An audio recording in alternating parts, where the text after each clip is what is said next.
እንኳንም አልነገርኳት ለእናቴ ማለት ነው።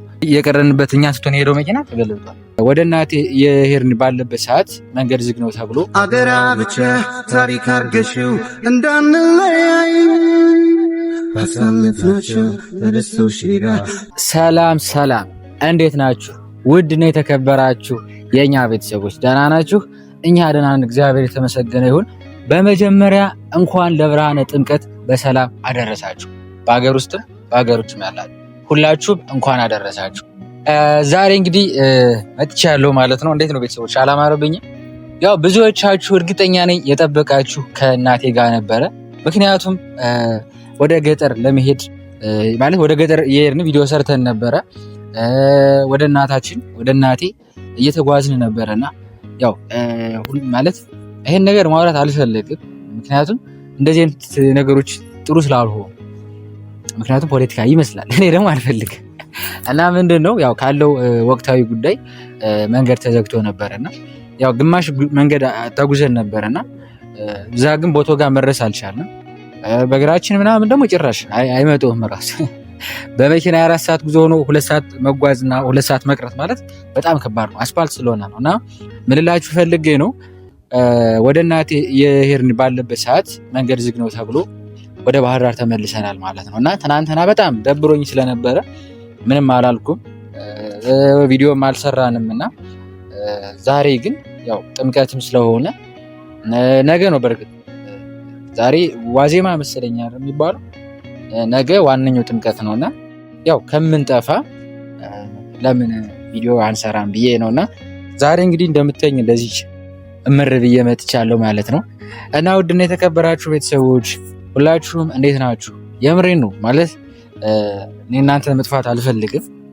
ምክንያቱም እናንተ እኔን ወዳችሁ እስከምትከተሉኝ ድረስ ብዙ ነገሮችን ለማድረግ ቅዷለኝ ማለት ነው። ማድረግ ስላችሁ ደግሞ ብዙ እናንተን የሚያስተምሩ ነገሮችና ያው ሰሞኑን አንዳንድ ነገሮችን እየሰማሁ ነው። እነሱን እንግዲህ እስኪ ጊዜ የሚፈታቸው ናቸው ብዬ አስባለሁ። ምክንያቱም እንኳን አይደለም ይሄ ችግር ብዙ ችግሮችን አሳልፈናል ማለት ምናልባት አይታችሁ ከሆነ የአንበሳ ወንድም ምናምን እሱን ሌላ ጊዜ እናወራበታለን፣ ችግር የለውም። ዛሬ በዓል ነው፣ እንደዚህ ነገሮችን አላወራም። ግን ያው የአንበሳ ወንድም እኔን እየፈለገ ለእኔ ጋር ጥቃት ብቻ የሆነ ብዙ ነገሮችን አውርቷልና ዳኒም ደውሎልኝ ነበረ። ያው ነገረኝ ብዙ ነገሮችን ቪዲዮዎችን ማየው ምናምን ነገርና ይሄ ሁሉ ነገር አያስፈልግም። እኔ ብዬ የማምነው በዚህ ፍቅር በጠፋበት ዘመን ላይ መጥፎ ነገሩ መባባሉ ምንም ጥቅም የለውም። ያንን ብዬ አምናለሁ። ለማንኛውም ዛሬ በዚህ ጉዳይ ላወራ አይደለም የመጣሁት። ምክንያቱም ዛሬ ምንድነው ሁላችን በጉጉት የምንጠብቀው ደስ የሚል በዓል ነው አይደለ እንዴ? ስለዚህ በዓሉን በሰላም እናከብራለን።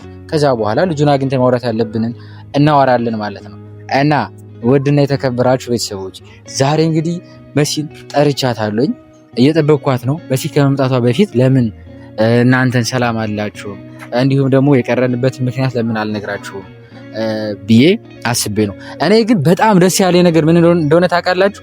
እንኳንም አልነገርኳት ለእናቴ ማለት ነው። መምጣታችን ነገርናት ቢሆን ኑሮ ስትጠብቀን ነበር። ግን ስላልነገርናት ያው እኛ ብንመለስም እኛን ትንሽ ድደከምንም ያሰብነው ነገር ሳይሳካ ቀረ እንጂ ለእሷ አለመናገራችን በጣም ትልቅ ነገር ነውና ሁሉም ለበጎ ነው። ለማንኛውም ያው ከበዓል በኋላ እንግዲህ መንገድ ሰላም ይሆናል ብዬ ተስፋ አድርጋለሁ። ያኔ ስራ ቦታ አስፈቅጄ እንሄዳለን ማለት ነው። ለማንኛውም ቤተሰቦች መሲ እንጠብቃት። የፍቅር ጥጉን ያህል ወድሻለሁ ክብሬን ሳይሆን የናፍቆት ጥጉ ድረስ መቼ ችዬ ካይኔ ሳታ ቤተሰቦች መሲ መጣለች፣ ትቀበላት። ወሰን አልባ የፍቅር ወሰን አልባ ወይ አንቺ ዛሬ እኮ ጾም አይደለም እንዴ? ስጋ በልተሽ ነው? በጣም ከበርሽ። ዛሬ ጾም ነው ብዬ ነው ሽሮ ነው የበላው። ደህና ነሽ? እንኳን ደህና መጣሽ። ካንደና ቆይ ለጥማቃት ወይ ልሞት። እሺ እንኳን ደህና መጣሽ። እንኳን ደህና ቆየህ። በጣም አምሮብሻል። ይሄ ሁሉ ውበት አንቺ። እሺ ነይ ወደ ኋላ በደንብ ይታያችሁ።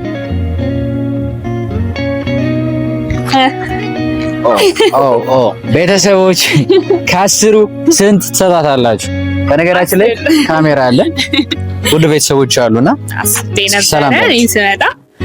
እሺ ሰላም፣ እንዴት ናችሁ? ውድና የተከበራችሁ የሁላችንም ፍቅር የሆናችሁ ቤተሰቦች እንዴት ናችሁ? እኛ ደህና ነን፣ እግዚአብሔር ይመስገን። እንኳን አደረሳችሁ። ዛሬ የት ነው የምንገኘው? ዛሬ ባህር ዳር ነን። ዛሬ እንደምታውቁት እንግዲህ ኧረ በሚያሳዝን አይባልም። ዛሬ እንደምታውቁት ውይቷ ባህር ዳር ላይ እንገኛለን ማለት ነው። የሰው ልጅ እንዳሰበ አይኖርም አይደለ እንዴ? ከላይ ነው ትእዛዙ። ስለዚህ ሁሉም ነገር ለበጎ እውነት ነው። የሰው ልጅ እንዳሰበው ሳይሆን ፈጣሪ እንዳሰበው ነው ሰው የሚውለውና ያው እኛ አስበን ነበር ብዙ ነገሮችን እንግዲህ የእግዚአብሔር ፍቃዱ አልሆነም እና ደግሞ መሄድ አልቻልንም። በሌላ በቃ እሱ በፈቀደ ቀን ደግሞ ሂደን ጥሩ ነገር እንደምናሳያቸው ተስፋ አድርጋለሁ። በዚህ አጋጣሚ እንዲሁም የሆነ ነገር ትዝ አለኝ። የሆነ ጊዜ ከሆነ ሀገር ወደ ሆነ ሀገር ማን መሰለሽ ማዘር እኔ አጎቴ የሆነን ማለት ነው። ከዛ የሆነ መኪና ልንገባ ስንል የሆነ ሞልቷል አናስገባም አሉ። ግን አልሞላም። አንዳንዴ የሆነ የባህል ቀን ማለት ነው ለወንበሩ ገባሽ ለወንበሩ ይሁን ቀድሞ ምናምን ነገር የሚይዙ ሰዎች አሉ፣ እንደዚህ ረዳቶች ምናምን። ከዛ 200 ብር ማትከፍያቸውና ወንበሩ ጋር ትቀመጫለሽ። ያ ወንበሩ ላይ ያዙበት ነው። ምክንያቱም ብዙ ሰው ስለሚኖር እንትን ይላሉ፣ ቅድሚያ ነው። ከዛ በብር ነው እነዛ ሰዎች ይገቡ። እኛ አጎቴ ብር ስላልከፈላቸው ማለት ሙሉ ስላልገባው ወደ ኋላ ቀረን ማለት ነው። ከዛ ቆይተን ከ2 ሰዓት በኋላ ሄድን። ግን መንገድ ላይ ምግብ ተገብቷል። እግዚአብሔር ነው እንጂ የቀራችሁበት መኪና የቀረንበት እኛ ስትሆን ሄደው መኪና ተገልብጧል። ስለዚህ ምን ይባላል ማለት ሁሉም ነገር ለበጎ እና ቆያላት ነፍስ እንደዚህ ሙናት ማለት አሁን ያኔ ችግር ነበረ፣ ፈተና ነበር። እኛ ግን ያው ባልተፈተንን ብቻ እግዚአብሔር ለምን ወደ ኋላ እንዳስቀረን አሁንም ገብቶሻል። ያ ብቻ ሲሆን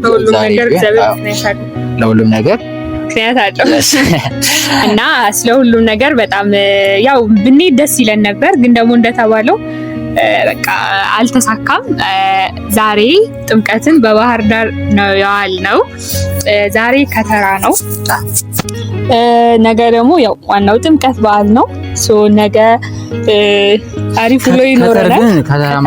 ከተራ ማለት ግን እስኪ ለፋሚሊዎች በደንብ ንገራችሁ፣ የማያውቁ ይኖራሉ ያስባሉ። ምንድን ነው ታቦት ከቤተክርስቲያን ወጥቶ መስቀል አደባባይ የሚያድርበት ነው ዛሬ። ከዛ ዛሬ ካደረ በኋላ ነገ ወደ ቤተክርስቲያኑ መልሶ ታቦቱ ይገባል ማለት ነው። ነገ እንመልሰዋለን። ያው መስቀል አደባባይ ሂደን ሁሉም ታቦት ካለበት ቦታ ሂደን በጠዋቱ እንጠመቃለን። ከዛ ከጥምቀቱ በኋላ ሁሉም ወደ የቤተክርስቲያኑ ይመለሳል ማለት ነው። ያው በነገራችን ላይ እኔ ስለ ሃይማኖት ብዙ የማውቀው ነገር የለም፣ ግን ያው ከማውቀው ነገር አንጻር ነው የነገርኳችሁ እና የኔ ውድ ቤተሰቦች እንኳን አደረሳችሁ ለጥምቀት በዓል። በቃ ደስ ብሎኛል በመገናኘታችን። ዛሬ ደግሞ እንዲህ አምረን አሸብርቀን እንደምታዩን እናንተ ጋር መጠናል። ያው እናንተም ደግሞ በያላችሁበት ባሪፍ ሁኔታ እያከበራችሁት ነው ብለን ተስፋ እናደርጋለን። እና እስኪ የጥምቀት አሁን ምን ታስቢያለሽ? አሁን ላይ ስለ ጥምቀት ሲነሳ ሎሚ መወርወር ምናምን ባለፈው ይሄንን ነገር እያወሩ ነበር። እንዴት ነው መወርወር? በፊት ወርውረህ ታውቃለህ? በፊት ያው እንደዚህ አሁን ምን መሰለሽ ባህሉ ሎሚ የሚወረወርበት ትርጉም አለው። ገብቶሻል? የሆነች ስትመጪው ነው። አሁን ላይ ግን ካለው ማለት ወጣቱም ያው እንደ ድሮ አይደለም፣ ትንሽ ወጣ ያለ ወጣ ብሏል። ትንሽ ጄኔሬሽኑ ገብቶሻል? የሆነ ከባህላችን ጋር የሚሄድ አይደለም። ሱሪ ለብሳ ምናምን ካየ ማታር ምናምን ነገር አንድ ሴት ብቻ አይደለም፣ አንድ ወንድ 10 ሎሚ ሊወረውር ይችላል። ሎሚ እንዲያውም አገዳ የሚወረውሩት ነገር አለ አንዳንዴ። ታውኝማ እኔ በጥምቀት ነገር እኮ በጣም ብዙ እንትን አለብኝ እኮ ሱሪ ከለበሰሽ ባለጌ ነው። እኔ ማለት ነው ሱሪ ለብሼ ወጥቼ አላውቅም። ግን ሱሪ ሳይሆን እኔ የጥምቀት በጣም ልጁኝ ነው። ይሄን ከስንት ዓመት በፊት መሰለኝ፣ ምናልባት ከ6 ዓመት ከ7 ዓመት በፊት በጣም በቃ ድሮ 11 ብቻ በጣም ትንሽ ነበርኩኝ እና በቃ እኔ መውጣት አለብኝ ምናምን ብዬ ሌላ ልጅ የሆነች ልጅ ጋር የወጣሁት ጓደኛዬ ጋር ጓደኛዬ ሳትሆን እሷ ከኔ ትንሽ ከፍ ትላለች። ከዛ አብረን ወጣን። ምንድነው የለበስኩት? የቅርጽ ቀሚስ ነው የለበስኩት። ባንቺ ቤት አምሮብሽ ነው። እንደዛ አይለበስም ታውቃላችሁ። ዝም ብሎ ኖርማል ቀሚስ ነው ተለብሶ የሚወጣው። የቅርጽ ቀሚስ አድርጌ ነጠላ አላደረኩ ምን አላደረኩኝ። በቃ ልጅ ነኝ ይዛኔ በቃ ያልኩኝ ከዛ ለካ ልክ ታቦቱ ሊገባ በር ላይ ደርሰናል። ከኋላ የሆነ ነገር ተወረወረ። እናቴቱም ከሰማይ ሊሆን ከምድር ቤት ያላቆ ንዝር ነው ያደረገኝ ሰውነቴ ነው። እንደው ያገዳ ጫፍ እንደሚያምር በእግዚአብሔር በነገራችን ላይ ማለት ነው በሩዳ ቁጭ ለቅሰተም ባይልቲኮ ማን በጣም ነው የሚያመው። ደግሞ አታውቂም እንደዚህ ነገር እንዳለ ኖ እኔ ሎሚ ምናምን ይወረወራል ምናምን እንደሚባል አውቃለሁ፣ ግን እንደዚህ በአገዳ ጫፍ ምናምን እንደሚማታ አላውቅም ነበር። አገዳውን ይኸውልህ በልተው አፉ ቁራጩ የቀረው ነበር አይደለ? በዛ ነው ተወራውሩ። ከዛ እኔም አልቅሼ እምባዬን ጠራርጌ ልጅቷ ነበረች በቃ ይዞሽ ነው ብለኝ አስገብተን በቃ እየሮጥን ሄድን ወደ የምር። ግን በዚህ አጋጣሚ ማለት ነው መጥፎ ጎንም አለው፣ ግን ጥሩ ጎኑ ደግሞ ምን መሰለሽ እንዳልኳችሁ ከባሉ ትንሽ ወጣ ያለን ያልኩበት ምክንያት ሎሚ የሚወረወረው የሆነ ሰው ስትመቸው ማለት የሆነ ፈልግሻለሁ አይነት ነገር ነው። ፈልግሻለሁ ሴቷ የምትወረወር ወንዱ ነው። ስለዚህ ፈልግሻለሁ ነው ሎሚ ከወረወረ። ሴቷ ደግሞ ታየውና ከፈለገችው ታነሷለች። ካልፈለገችው ትሄዳለች። እና በሩርና በአሁኑ ጥምቀት እናያለን። እና ምን መሰላችሁ ጥሩ ጎኑ ያልኩበት ዋነኛ ምክንያት በባህሉ መሰረት ሱሪ ለብሶ አይወጣም። በጣም ነውር ነውና ሱሪ ለብሰው የሚወጡትን አንዳንዴ በቲማቲም ራሱ የሆነ ጊዜ አስታውሳለሁ። ነጭ ፕሪማ ኖርማል እንዲያስ ያ በእንትን ይጣል ያ ቲማቲም በቃ እንደዚህ ቡክት ያለ ቲማቲም ነው። በእጅሽ እንደዚህ ወሩራሹ እንደዚህ ብትቀልሚው ራሱ እጅሽ ላይ ይፋረጣል። ነጭ የቅርጽ ቀሚስ ነበር ያደረገች ይወረውረዋል ማለት ነው። በመድኃኒዓለም ከዛ እንዴት ነው የምትሄዱ ያችልች? ከዛ እንደዚህ እንትን ነጠላ እዛ ነበረ እንደዚህ አድርጋት አሰርሽ ምናምንና አሁን ያችል ለቀጣይ አትለብስም። አንቺ ልክ እንደዚህ በነገራችን ላይ ይሄ ቀሚስ ማን ይገዛል? እስኪ ንገረኝ። እናቴ ናት መሰለኝ የገዛችልኝ። አረ አባቴ ነው መሰለኝ የገዛልኝ። ቤተሰቦች እያያችሁ ነው። በአንዴ ተካርንኩ። አይ እኔ ቀረንተ ላይ ተዛል። አመሰግናለሁ። በጣም እንዴት ነው ውብ ሆነናል። እውነት አንድ ላይ በጣም አምሮብናል። ነገ ደግሞ ጥምቀትን መቼም እንደዚህ ፏ ብለን ነው የምናሳልፈው። እና ቤተሰቦች ያው ዛሬ የመጣ ነው ያው ምንም አዲስ ነገር የለም። አዲስ ነገር ስላችሁ ምንም እናሳያችሁ ነገር የለም። ዛሬ ነገ ነው በደንብ የምናሳያችሁና ከሀገር ውስጥ ያላችሁ ምናልባት በስራ ላይ ያላችሁ ከዛ ውጭ ደግሞ ከሀገር ውጭ ያላችሁ እኔ ሁሌ ከሀገር ውጭ ያሉት ለምን መሰለኝ አብዛኛውን ከሀገር ውጭ ያሉት እንደዚህ አይነት በዓላቶችን ለማክበር እኔ ውጭ ሀገር ላይ የሚቻል አይመስለኝም። በቲቪ ነው ሊያዩት የሚችሉ ምናምን ነገር ሞር ደግሞ እነሱ እኛን ወደውን አይደለ ሰብስክራይብ አድርገው የሚከተሉን። ስለዚህ እኛ ቪዲዮ ስንሰራላቸው በጣም ደስተኛ ሆነው ያዩታል ብዬ አስባለሁ። ስለዚህ ነገ በደንብ አሪፍ የሆኑ ቪዲዮዎችን እንሰራላችኋለን ማለት ነው። እና ማስተላለፍ የምፈልገው ነገር ምንድነው ያው ዛሬ የመጣ ነው ዋነኛ ምክንያት ያው የገጠር የቀረበት እንድታውቁ ነው። ሁለተኛ ነገር ደግሞ በዚህ ዓመት ወደ ሀገራችሁ ለመግባት ያላሰባችሁ ያው ኦሬዲ አሁን ጥምቀት ነገ ነው። ለቀጣይ ዓመት ያሰባችሁ ካላችሁ ደግሞ ያሰባችሁ ተሳክቶላችሁ በሰላም ወደ ሀገራችሁ እንድትገቡ የኔ የወንድማችሁ ምኞት ነው። የኔ ነገር አለ ምኞት ነው። በቃ ባይ እወዳችኋለሁ። አማላጅ ካልሽም የለኝምና ሁነኛ ምለው ካሳለፍናቸው አንዱን ልክ ያለው አደራ ብቻ ታሪክ አርገሽው እንዳንለያ